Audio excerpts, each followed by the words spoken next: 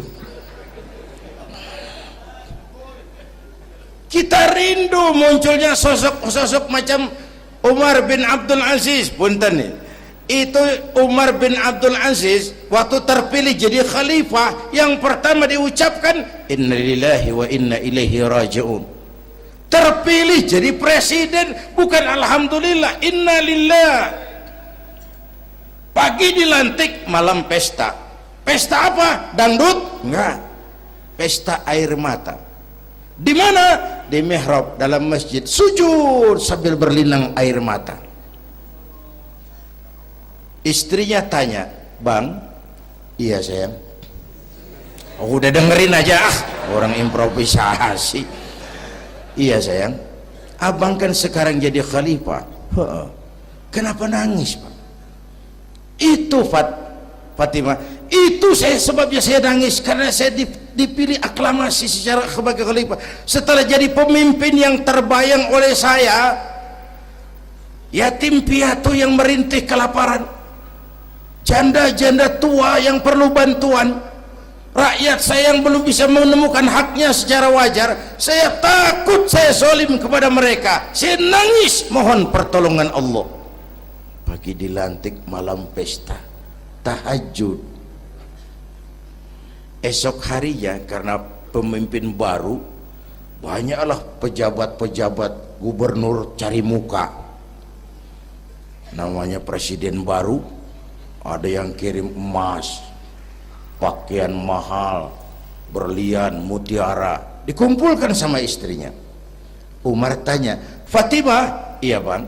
"Banyak hadiah yang kau terima?" "Banyak bang, intan, berlian, mutiara, emas." "Kau senang?" "Saya senang bang." "Oke, kalau kau senang itu hadiah intan, berlian, mutiara, kumpulkan sebanyak-banyaknya dan besok kita cerai. Tapi kalau kau sayang saya, itu hadiah intan, berlian, mutiara, jual, uangnya masukkan baitul mal untuk ngurus rakyat kita." Apa jawab istrinya?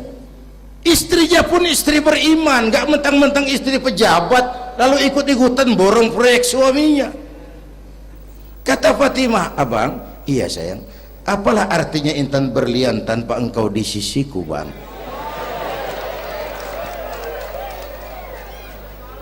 Jual sajalah, jual untuk ngurus kepentingan rakyat. Yang nyata-nyata hadiah pribadi dijual ngurusi rakyat. Jangan yang sudah nyata-nyata milik rakyat masih disunatan.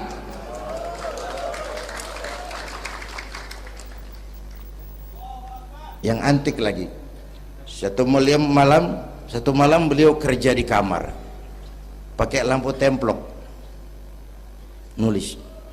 Datang seorang tamu, "Assalamualaikum ya Amirul Mukminin." "Waalaikumsalam." "Silakan duduk." "Ada apa?" "Enggak, cuman mau ngobrol." "Urusan pribadi khalifah, kita kan teman lama." "Oke baik."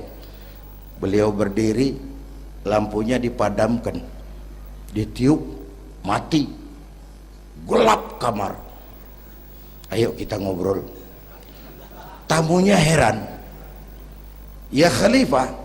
"Iya." "Kita kan mau ngobrol." "Iya." "Kenapa lampu dimatiin?" "Begini mas," tamunya dari Jawa waktu itu, dengerin aja kenapa sih.